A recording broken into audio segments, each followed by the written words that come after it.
Vamos dar início ao nosso trabalho agradecendo a Jesus, agradecer sempre a oportunidade de estarmos aqui, a oportunidade de termos acesso ao conhecimento espírita, o conhecimento maravilhoso que nos reergue, que nos levanta, que nos engrandece. Basta querermos, basta realmente termos vontade firme, com toda certeza, todo mundo pode se tornar uma criatura melhor. É esse o objetivo da doutrina espírita, é isso que o Pai quer de todos nós.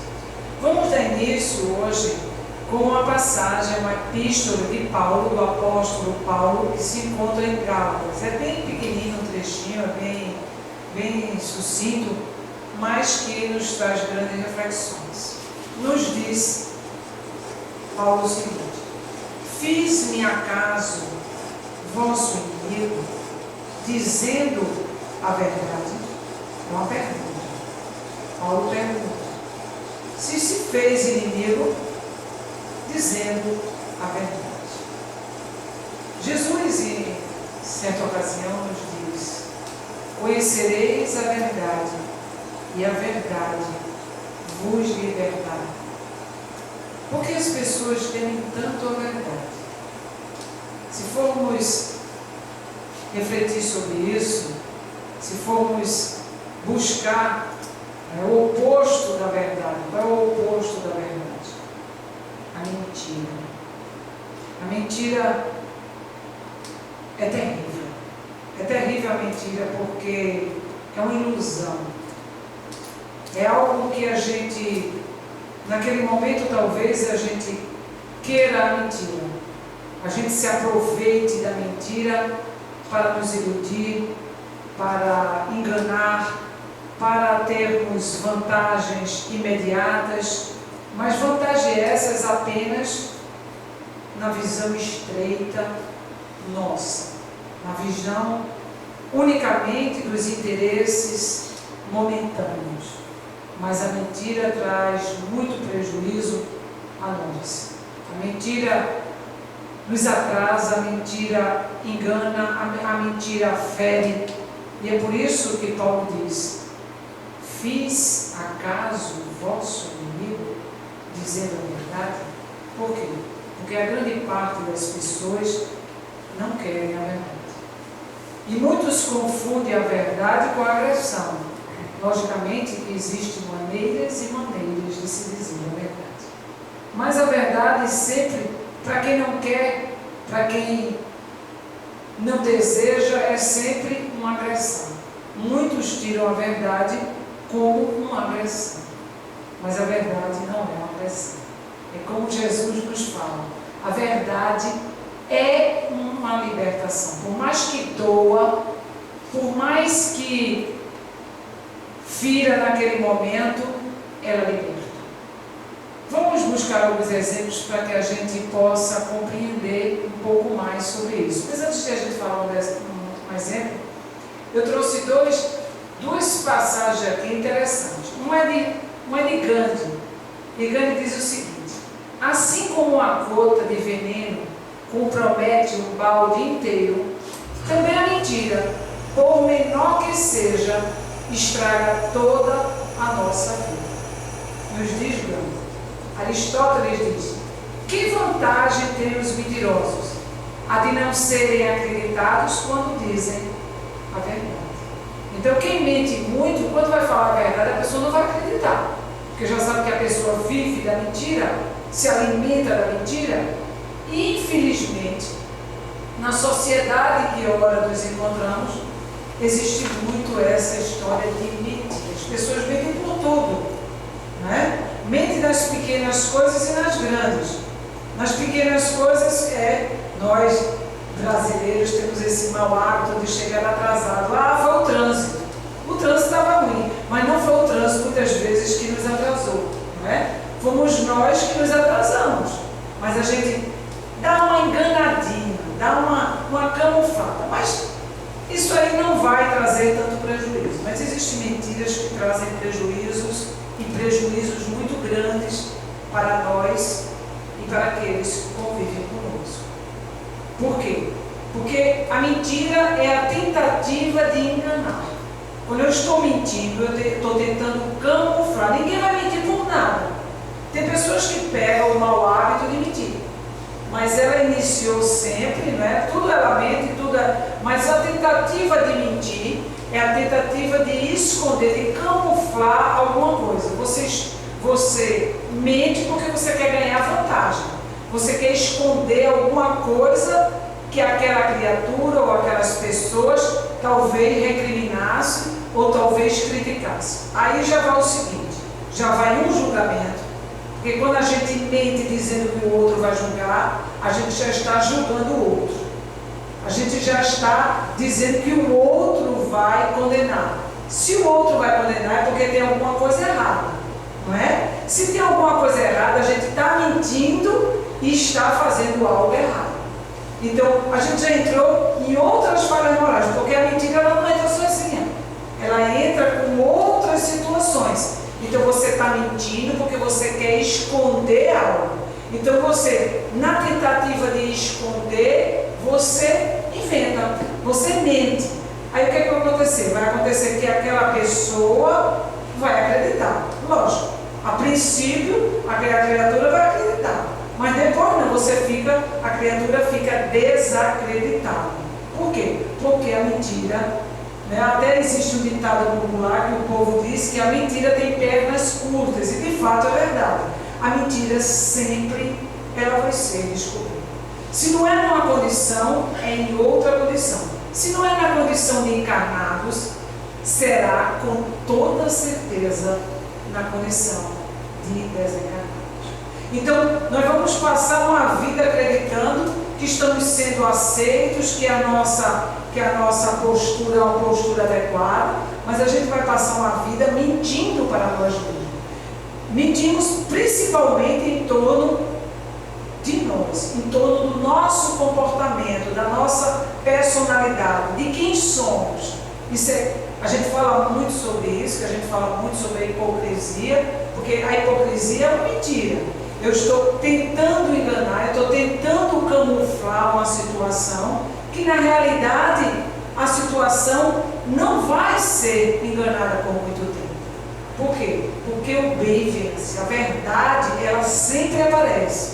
Por mais demorada que ela seja, ela vai aparecer. E o mentiroso vai passar por grandes situações difíceis, não só vexame perante a mentira que pregou, perante as mentiras que pregou, como também perante, né, a consciência. Principalmente ao voltar à nossa realidade espiritual, nós vamos perceber que aquilo nos atrasou, que aquilo feriu, que aquilo maltratou. E aí o que acontece? A gente vai ter que recomeçar. Então, por que Paulo diz isso?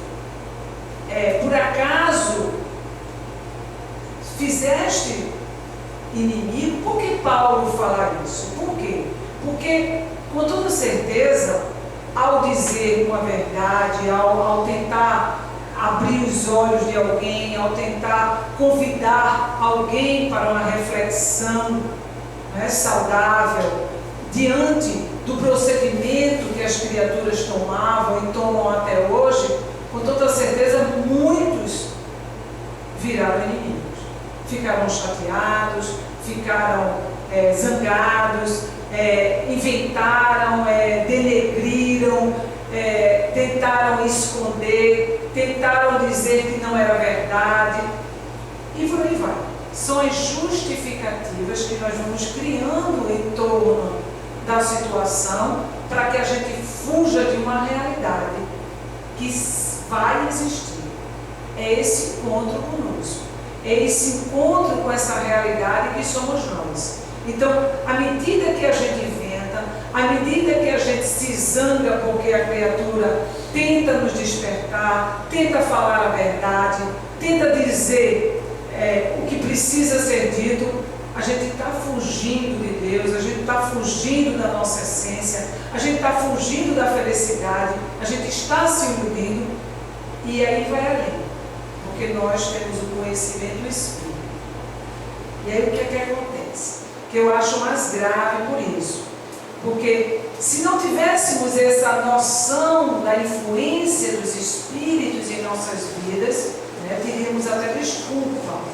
Mas existe um mundo, né, que paralelo ao nosso, está, esses espíritos nos influenciam. Nos diz a doutrina espírita que os espíritos nos influenciam através de quê? De uma lei, a lei de afinidade. Os iguais se atraem. O que é que acontece? A pessoa que toma o hábito de mentir, a pessoa que nega a verdade, que nega que está fazendo algo que não condiz para o seu bem, ela está atraindo no mundo invisível espíritos dessa natureza. Eu posso dizer a vocês com toda certeza, porque eu tive a oportunidade de conviver com esses tipos de espíritos. Espíritos de pior qualidade do mundo dos espíritos são os espíritos que mentem. Os que chegam em condições piores no mundo dos espíritos são os que mentem. Por quê? Porque os que mentem, eles estão enganando, e enganar as pessoas causa muito problema. Por quê? Porque você vai criar em torno de você mesmo uma ilusão. Você mente tanto que você acredita naquela mentira. Você perde, não é, a sua personalidade. Você se perde de si mesmo. Você chega a um ponto que você acredita naquelas mentiras. Você está dizendo aquelas mentiras, você sabe que é mentira, mas você acredita piamente naquela mentira, e envolvido com esses tipos de espíritos enganadores, porque esses espíritos enganadores são espíritos que querem se passar pelo que eles não são. Quando a gente mente, por algum motivo, a gente está querendo disfarçar. A gente está querendo dizer que a gente é uma coisa que a gente não é. Ou que a gente não fez tal coisa. Ou a gente nega tal coisa. Sempre dentro dos conselhos bons que a gente recebe, a gente fica se justificando, a gente fica negando, a gente fica camuflando, a gente fica fugindo. Como é que podemos fugir? Aí é uma coisa para a gente refletir. Alguém aqui vai poder fugir da lei de ação e reação? Ninguém foge da lei de ação e reação. Ninguém. Então nós sabemos que quanto mais demoramos nessa ilusão, nessa mentira, nessa enganação, maior sofrimento estamos a colher no futuro. Então os espíritos que chegam no mundo espiritual, não é, com essa ambição, espíritos extremamente materialistas, ansiosos pelo poder, ansiosos para enganar, se passaram por criaturas que na realidade não são, e hoje é muito criticado isso. A nossa sociedade hoje abre a boca e fala das pessoas que enganam, que roubam, porque o roubo é uma enganação, você está enganando, não é? Eu estou ali me passando por uma pessoa, um homem de bem, com a família, né? Aparenta, muitos falam, né, que tem uma família, que são pessoas ajustadas, que pagam suas contas, mas que estão ludibriando as outras criaturas. Isso, eles estão vivendo na mentira. Então, espíritos no mundo invisível levam consigo esses mesmos valores, esses mesmos anseios. E no mundo espiritual, eles vão se juntar a esses mesmos que na Terra continuam a mentir, a negar a verdade. E o que é que acontece? Acontece que com o envolvimento espiritual, a situação da criatura se torna cada vez pior. Porque aí entra processos mais graves, e aí que entra os processos de obsessões por fascinações, e a criatura vai sofrendo, vai enganando, acredita que não pode voltar atrás, porque já está muito emaranhado, mas pode voltar atrás, porque vai ter que voltar atrás. Não existe nenhum erro que não seja corrigido. Não existe nada que possamos ter feito na terra que não exista correção. Mas só existe correção quando a gente toma consciência e muda o sentido da nossa vida. Então, a gente precisa mudar. Então, há uma necessidade de mudança. Existe um trecho em São Luís que é no Evangelho segundo o Espiritismo. É tão forte essa questão da verdade que quando nós, numa exposição como essa, por exemplo, quando nós falamos a verdade, muitas pessoas se sentem ofendidas. Não estou dizendo aqui entre nós, mas as pessoas se sentem ofendidas como se tivéssemos nos dirigido à individualidade. Nós não dirigimos à individualidade, nós dirigimos como um todo. Inclusive, quando nós falamos, primeiramente, quando Kardec nos fala sobre isso no Livro dos Médiuns, a pessoa que fala tem que tirar primeiro para quem está falando. Então, serve para todos nós. Mas as pessoas que são extremamente orgulhosas, que tentam enganar, que vivem na mentira e que não querem essa revelação, que não querem mudar, elas se sentem ofendidas, elas se sentem magoadas. É por isso que Paulo fala sobre isso. Porque quando a criatura tenta alertar, quando a criatura diz a verdade, ela é mal interpretada, ela é mal, mesmo que ela diga de forma suave, né? Mesmo que ela diga de forma fraterna, ela vai ser muitas vezes mal interpretada, justamente porque o vaidoso, o orgulhoso, o que anseia o poder, o materialista, ele não vai querer a verdade, ele vai querer a mentira, porque é muito mais fácil viver na mentira. O que foi que nós sofremos ao longo desse século? Jesus, há mais de 2000 anos, Jesus esteve entre nós. Jesus só falou a verdade. Mas as palavras de Jesus foram mal interpretadas, mal compreendidas. Alguns interpretaram mal ao seu bel prazer, pelos seus interesses materiais. Então, era muito mais fácil seguir normas exteriores, não é, do que se transformar. Geralmente, nas questões morais, acontece muito isso. A criatura não se moraliza, não deseja moralizar, acha que sua vida está muito boa assim. Muitas vezes procuram a casa religiosa, isso acontece muito com o Espiritismo, procuram o Espiritismo querendo resolver, solucionar os seus problemas imediatos da vida material. Mas o Espiritismo não é para resolver os nossos problemas materiais.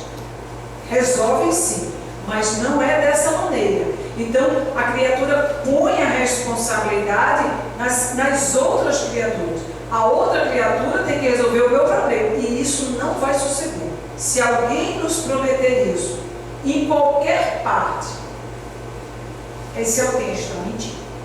Porque espíritos bons, espíritos superiores, não fazem a parte que cabe a nós fazer.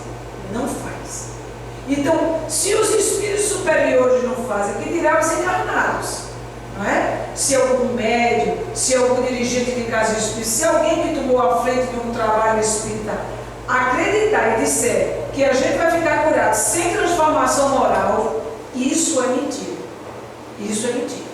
Porque os espíritos superiores não fazem, eles permitem que a criatura permaneça sofrendo para que a criatura tome ciência do que ela precisa fazer por si própria.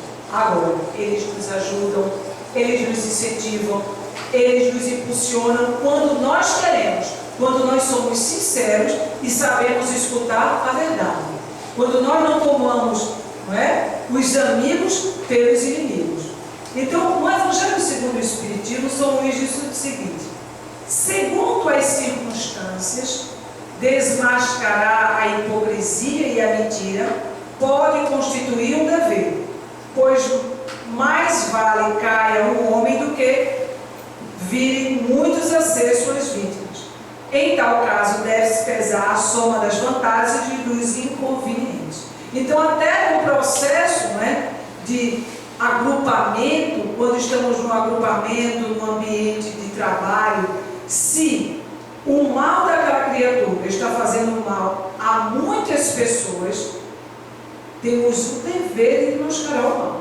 Então, o que é que fazemos? Convidamos aquela pessoa, tentamos alertar aquela pessoa, tentamos clarear, tentamos dizer a verdade do que se passa e do que ela está fazendo, que aquilo não é adequado.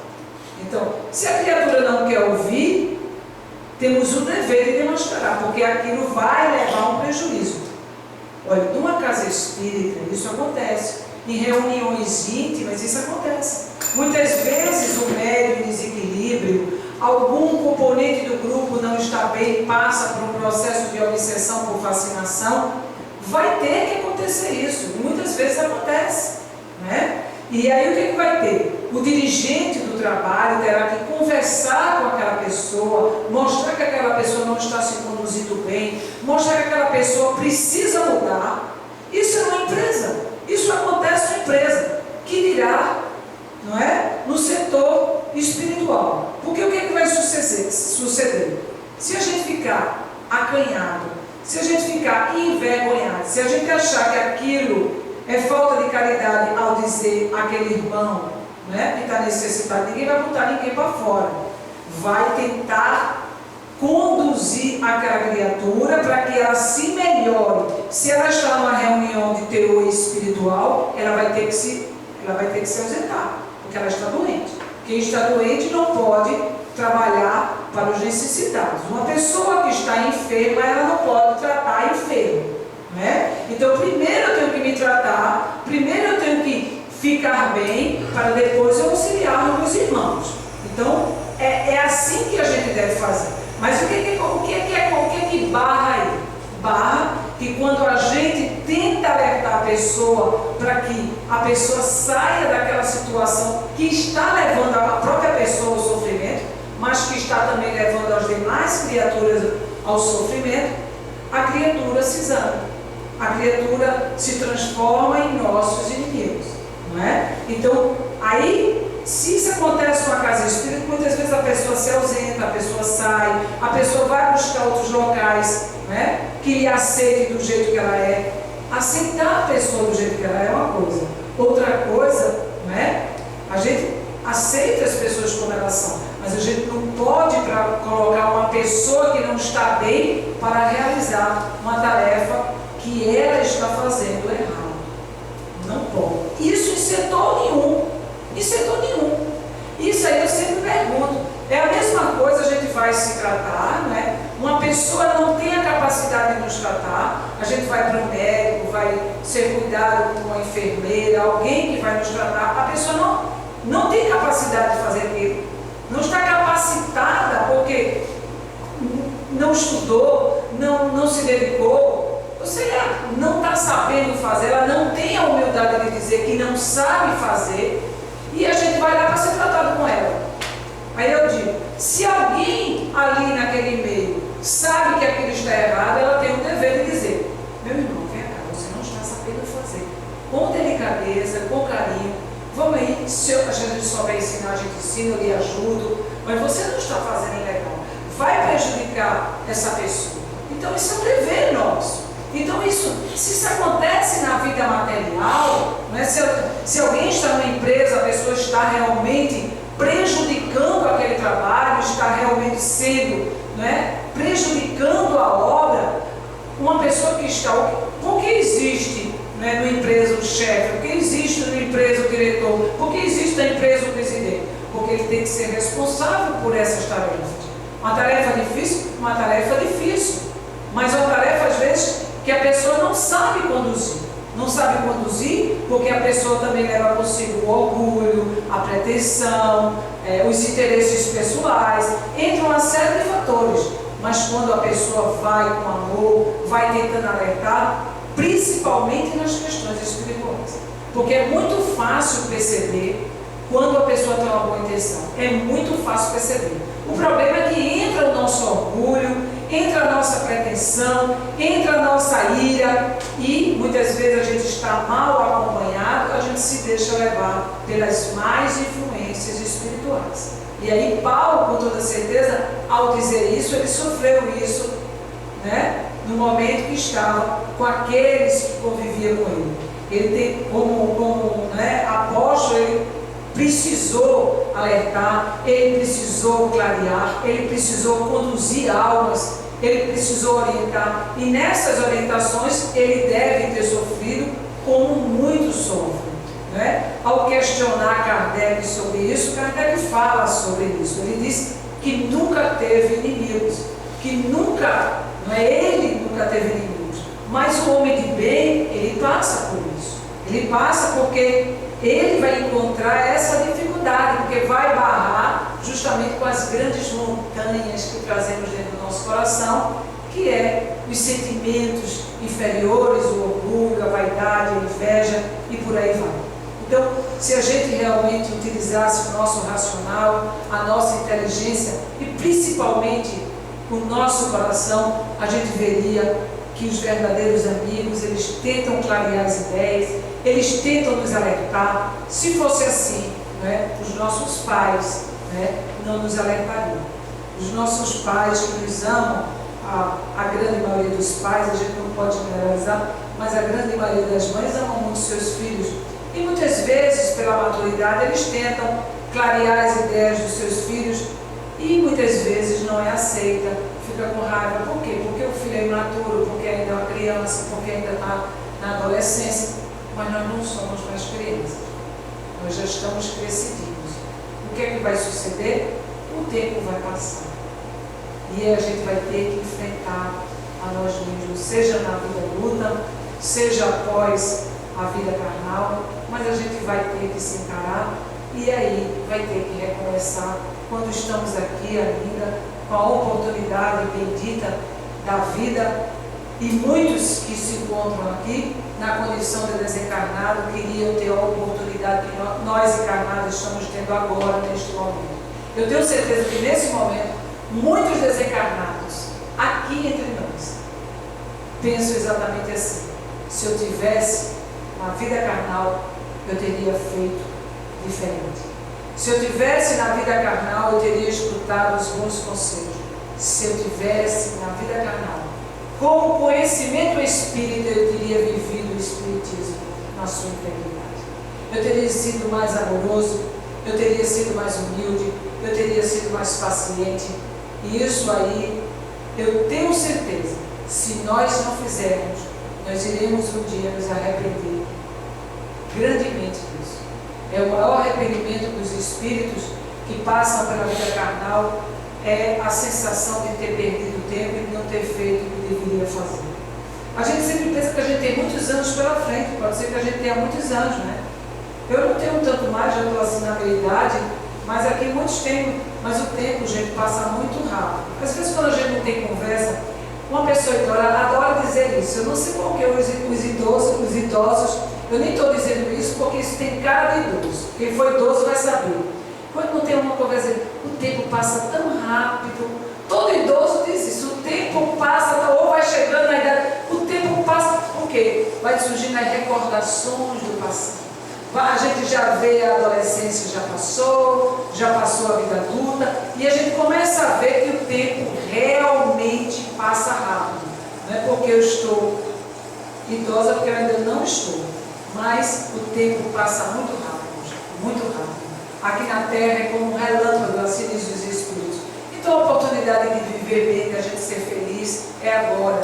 A oportunidade de aprender sem necessariamente sofrer. Não precisa a gente sofrer para a gente aprender. Basta a gente aceitar a verdade, porque ela vai nos libertar.